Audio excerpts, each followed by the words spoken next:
तो अस्सलाम वालेकुम, कैसे हो दोस्तों। हमारे यहाँ पे नेटवर्क का इशू है कि थोड़ा हमारा हार्ड एरिया है, तो आप दोस्तों के मादर के साथ आज चौथा दिन है हम वीडियो नहीं बना सके क्योंकि 4G बिल्कुल आता नहीं है, वाईफाई बिल्कुल ना होने के बराबर है।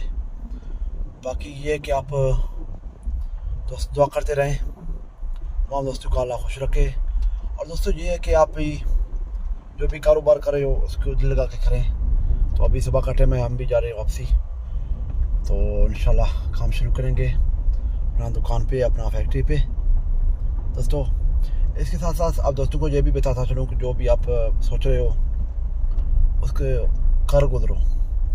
फैक्ट्री सोच रहे हो लगाना या कोई इंडस्ट्री या कोई आप जिस तरह का एक चीज़ आप देखो कि आपके जहन में आ रहा है कि ये चीज़ हमें करना है, तो उस पर दोस्तों फ़ौरन करके इंतज़ार में ना बैठो। तो हम दोस्तों का बहुत ही शुक्रिया, अल्लाह खुश रखे।